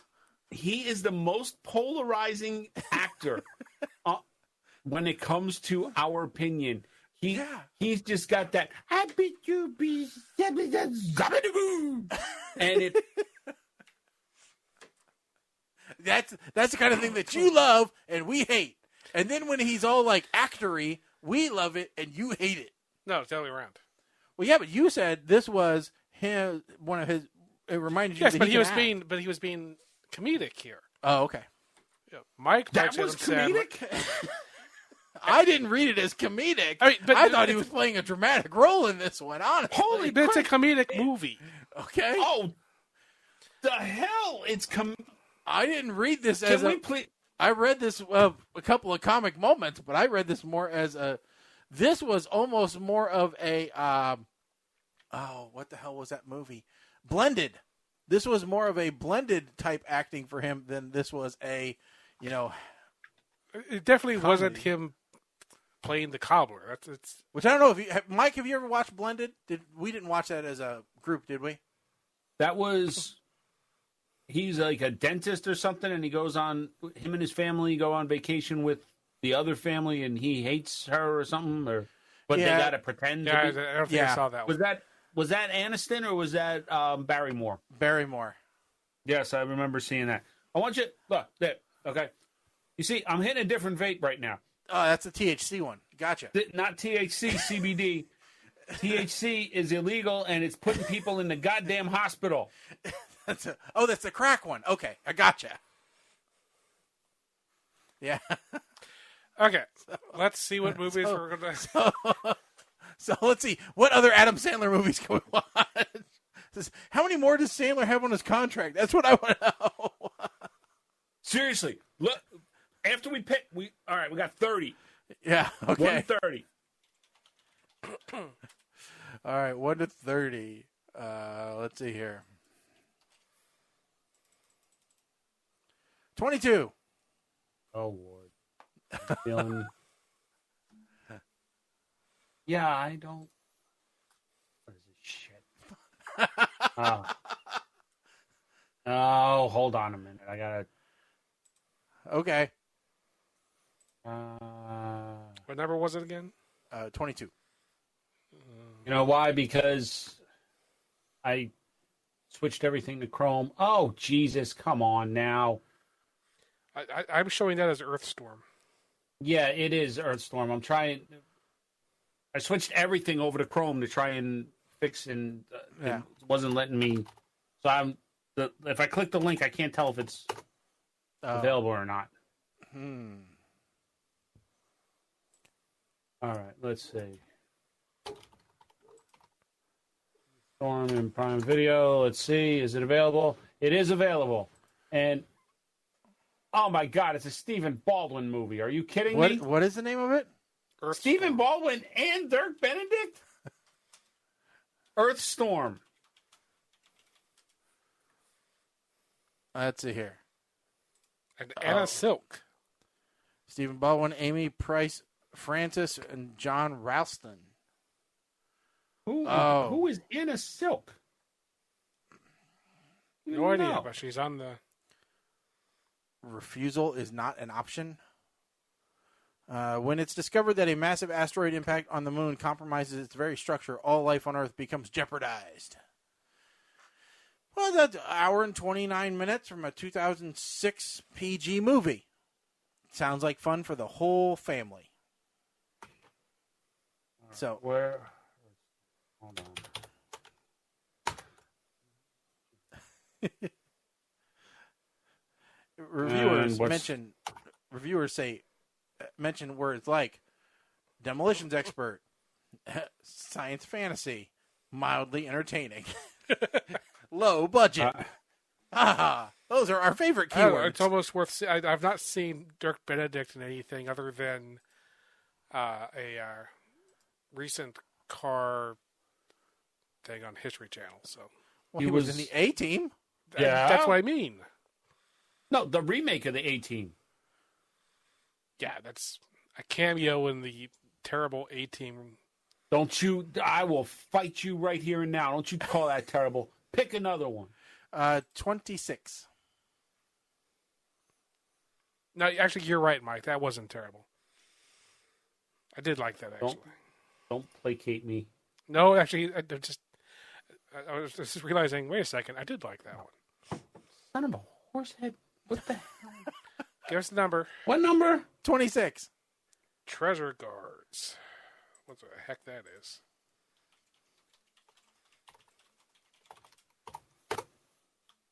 Yeah, it's still there. Anafrio Raul Bova. Who the hell? Archaeologist Victoria Carter discovers an ancient scroll buried in the ruins of an old temple. It is encrypted with the location of a long-lost Seal of Solomon. However, Victoria is not the only one seeking the treasure. Who are these people? Raoul Bova, Volker Brock, and Andre Jacobs, and Florentine Lame. Anna Frau. And let's see here. This is the most... What? I was looking here at the Amazon stuff here, and it's and looking at the reviews, and it's like 3.3 out of 5 stars, and it says, did you know the Sidewinder rattlesnake is unique to the Sonoran Desert of the southwest United States and northern Mexico, and it's not found in Africa. Okay, you can't say that Anna Louise Friel is is an unknown because she was in IT, the movie IT. She was in Limitless. She was in Land of the Lost. She was in Timeline. I understand now. Okay. And so she actually has been in movies that you've heard, Midnight's Dream. So yeah. and a lot in television. I now understand what Amazon was trying to tell me. I was just very confused. Okay. I believe it was complaining that they get attacked by a rattlesnake in Africa. And Bova here, the second person, the biography of a living person needs additional citations for verification.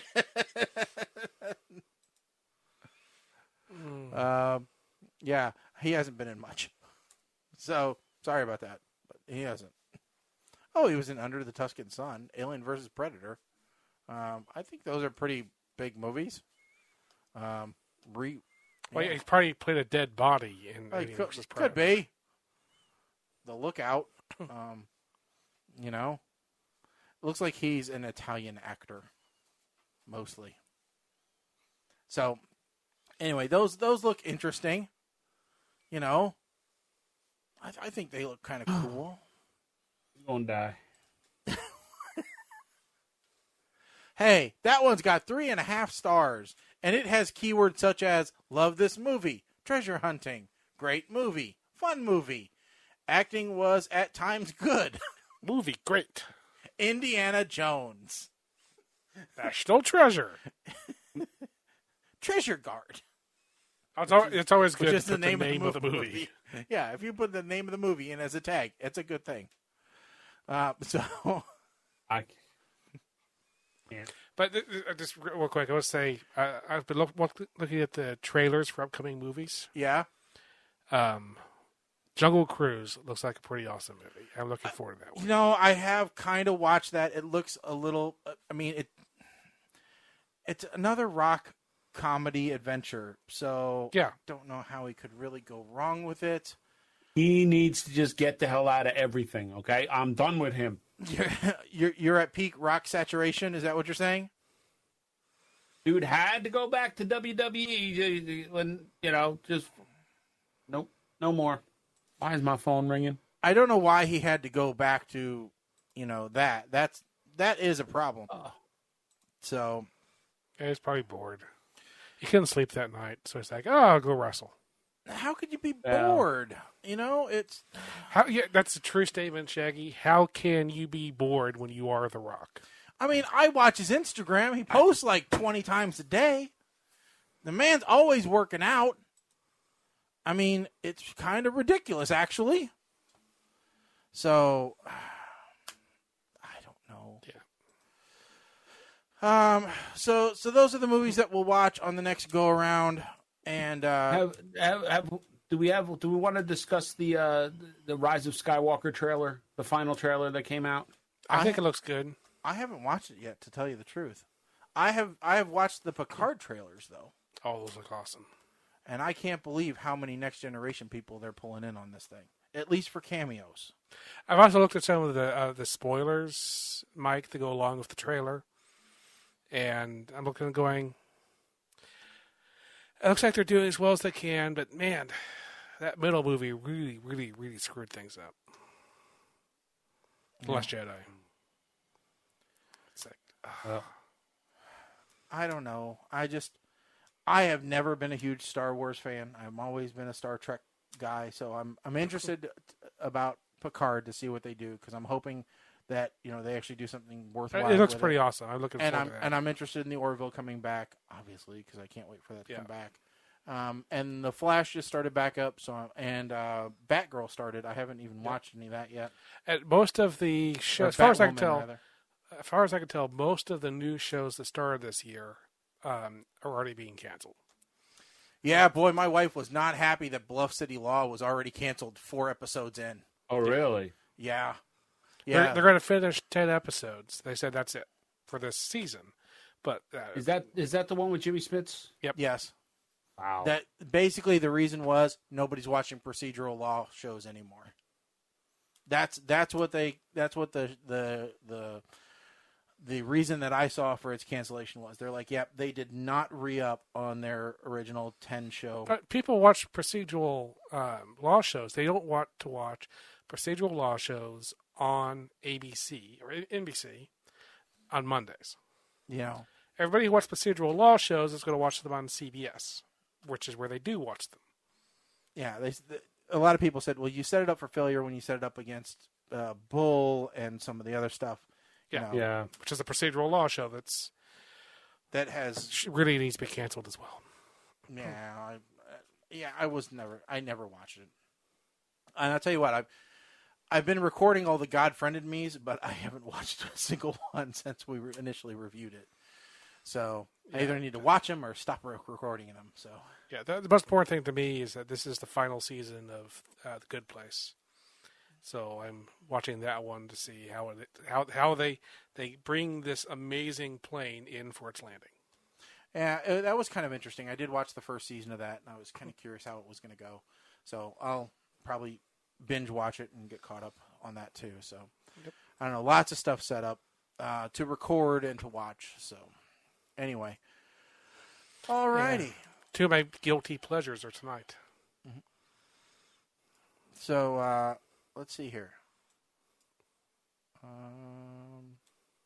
Okay, so that's up, and that is okay. You're supposed to be playing, stupid. Why aren't you playing? Why did you push your button? I did press the button. No, I shouldn't have to press that button. But whatever, I will. So I'll stop this, and I will go to here and go back to here, and then I'll go here. Too many ways to do things. All right, folks, thanks for listening to PTR Radio. We hope that you tune in on the next episode, which we believe, should it be in 2 weeks? I think it should be in 2 weeks. Yeah. It should be in 2 weeks. So that's going to put us on the 4th. We hope everybody has a safe Halloween out there. We didn't mention it, but please make sure to be safe out there. People get a little crazy around Halloween time, so make sure you wear your reflective jackets and cover yourself in reflective tape, and always cross at crosswalks and mind the gap. So those are all good things for you to do. And, you can always get in touch with the show. If you want to dress up as one of the hosts of the show, feel free. Take your picture and send it to us or tag us in your Instagram or Twitter at PTR Radio. You can also get a hold of us on Facebook at PTR Radio. You can call, leave us a voicemail, 217-787-0232. We didn't take any calls because, still that's broken. But we can still listen to your voicemails and play them on the next show. Like I said, stuff's calming down, so we'll get back to getting regular shows put out. And we do appreciate everybody chiming in on Facebook and Twitter and all that other fun stuff. And next show, who knows, maybe we'll be on Twitch. And we'll see what those people have to contribute to the show. Probably nothing except for, hey, what game are you playing? Colin shouldn't have moved that card there on Solitaire. He should have moved it there. He's a big dummy. But with that said, folks, I don't have anything going on. I'm Shaggy. I'm Colin. I'm Mike the Ape Man. Oh, wait a second. I do have something going on. This Sunday, I'm at Lakeside Christian Church DJing the Trunk or Treat. So if you want to see me, I'm out there from 5 to 6:30. Come out and say hi. Take a picture with me. I will be there. So, yeah. So we're all here, and you know our names already. So. Well, we missed it last time, so let's do it again. Let's do it again. I'm Shaggy. I'm Colin. I'm Mike the Ape Man. We'll catch you later. Sick of Forkins, folks. We are done. Later.